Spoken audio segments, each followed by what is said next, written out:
네, 여러분 안녕하십니까. 이제 대한민국 제20대 대통령을 뽑는 2022년 3월 9일 본투표 시간도 몇 시간 남지 않은 시계 초침이 째깍째깍 움직이고 있습니다. 이번 대통령 선거는 누가 뭐래도 여러 가지 분석과 여러 가지 예측이 나옵니다만 한마디로 하면은 대장동 선거입니다. 대장동으로 시작을 해서 대장동으로 끝나는 선거다. 오늘 아침까지도 본투표 당일 아침까지도 대장동과 관련된 그 일당들의 녹취록이 여기저기서 계속 공개가 되고 있는 그런 상황입니다. 더더군다나 이제 선거 막바지에 이재명 후보 쪽에서 덮어씌우기 역공을 펼치면서 대장동의 몸통은 윤석열이다. 이것을 TV 토론 과정에서 그대로 그냥 가감 없이 노골적으로 이제 공격을 퍼부으면서 일부 유권자들께서는 몸통이 누구야?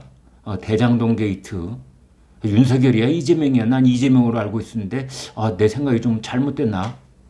특히 이제 2011년에 있었던 부산저축은행 불법 대출 사건의 수사 그 주임 검사가 윤석열이었다. 이 점을 꼬투리 삼아서 이런 얘기가 계속 횡행하고 있었습니다. 이제 그래서 대장동 게이트, 이 대장동 게이트의 본질이 무엇인가? 이것을 제일 잘 아는 사람은 대장동 게이트의 최초 보도자, 이 특종 기자, 그 사람이 아닐까 하는 생각을 갖고 있었는데 마침 어제 대장동 게이트를 최초로 보도한 특종 기자, 경기경제신문의 박종명 기자가 자신의 생각을 전 국민에게 알렸습니다. 이제 이런 겁니다. 대장동으로 시작된 대선이 막판까지 대장동 몸통이 이재명이냐 윤석열이냐 그 논란으로 마무리될 것 같다. 그래서 이제 더 이상 가만히 있으면 안 되겠다. 이렇게 나섰다는 뜻이지요. 작년 8월 31일 박종명 기자는 이런 제목으로 칼럼을 썼습니다. 이재명 후보님 화천대유는 누구 것입니까? 가로 열고 닫고 숨은 뜻은 대장동의 그 막대한 이익을 독차지한 화천대유 그 이재명 후보님 거 아닙니까? 이제 이런 거죠. 이재명 후보님 화천대유는 누구 겁니까? 이제 그러면서 박종민 기자는 익명의 제보자가 있었다고 밝힙니다. 그 익명의 제보 내용은 개발사업 시행관리 실적이 전혀 없는 화천대유가 2015년 성남 대장동 개발사업 토지를 공개 경쟁 입찰이 아니라 수의 계약으로 불화받는 등 특혜 의혹이 있다는 점, 그리고 화천대유 관계사인 천화동인 1호에서 7호까지가 대규모 대장동 택지를 계약하고 매각하고 분양까지 해서 6천억 원의 막대한 수익을 창출했다. 이제 이게 그 당시에 특종 보도 내용이었습니다.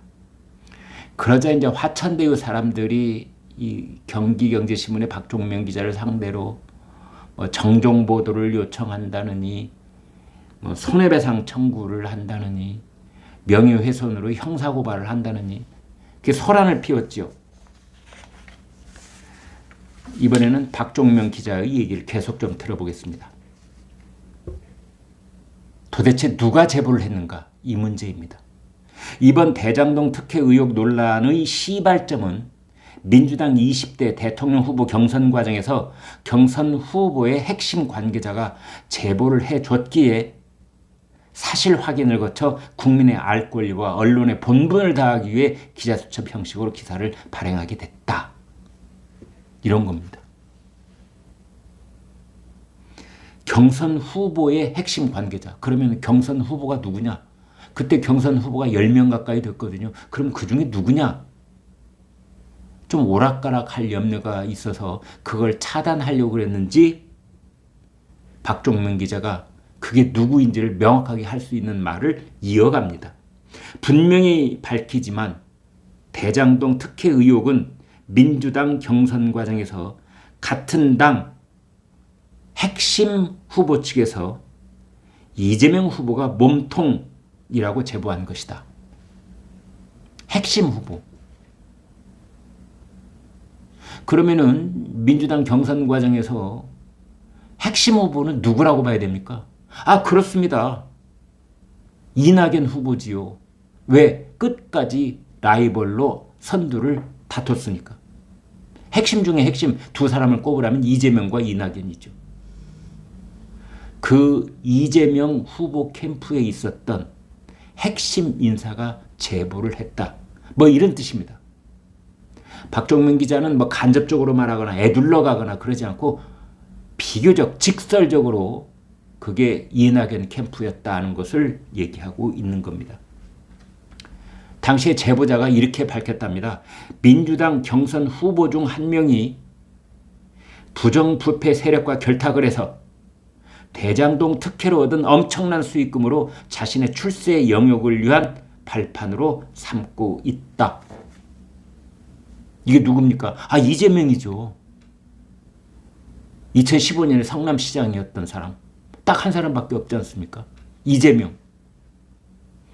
그리고 뒷부분에 가면은 그게 이재명이 그 제보자의 이 제보 내용 중에 이재명 후보가 딱 적시가 돼 있다. 이렇게 말을 하고 있습니다. 그래서 그동안에 막바지에 이르러서 뭐 이런저런 논란, 그 다음에 프레임을 이제 완전히 거의 역으로 꾸며가지고 뭐 이게 도대체 이재명이야 윤석열이야 이렇게 헷갈려 하시는 극히 일부의 분들이 계시기 시작했는데 그것에 대해서 더 이상 참을 수 없다. 이제 가만히 있다면 그것은 자기의 시민으로서의 직무를 유기하는 것이다. 이런 생각이 들었는지 박종명 기자가 선거 마지막 날에 이르러서 밝히는 겁니다. 대장동 내가 최초 보도한 특종 기자인데 그 대장동 게이트의 최초 제보는 이낙연 캠프의 핵심 인사가 나한테 전해준 것이다. 그리고 그 최초 제보에는 대장동의 몸통이 이재명이었다. 당시 최초 특종 보도가 있은 다음에 그 이후 상황을 박종명 기자는 이렇게 돌아보고 있습니다. 사안이 너무 민감해서 중앙 언론들이 눈치를 보며 기사화하기를 꺼리고 있었다. 네, 이거 맞는 얘기입니다. 저도 그 사정은 잘 압니다. 이런 보도가 있었다는 건 알고 있었지만은 그걸 확인하기에는 좀 적지 않은 장애들이 있어가지고 중앙 언론사들은 이런 일이 있었다는 것만 알고 있을 뿐 막상 자기네 지면에 옮기지는 못하고 있었습니다. 이제 그것까지도 박종명 기자가 지적을 하고 있는데 그 기사가 한번 본물처럼 터지기 시작하자. 뭐 남욱이가 그랬다면서요. 그것은 스캔들 정도가 아니고 전국을 도배할 것이다. 우리는 4천억 원을 도둑질하려고 하는 것이다. 뭐 그렇게 얘기를 했다는 녹취록도 나와 있지 않습니까? 박종민 기자가 이렇게 말합니다. 어떤 고초를 겪는 한이 있어도 진실만큼은 국민에게 알리고 싶다는 심정으로 보도를 하게 됐다. 네, 경기경제신문의 박종명 특종기자, 대장동 게이트를 어쩌면 박종명 기자가 없으면 그냥 잊어버리고 묻힐 뻔했던 그 사건을 온 세상에 꺼내어 밝힌 사람. 이제 그 사람이 이제 선거 마지막 날에 와서 드디어 온 국민에게 공개를 하고 있는 겁니다. 대장동 게이트의 제보자는 이낙연 캠프에 있는 핵심 관계자였다. 그리고 그 제보의 내용은 대장동 게이트의 몸통이 이재명 후보라고 밝히고 있다. 이런 겁니다. 네, 여러분 구독, 좋아요 부탁드립니다. 고맙습니다.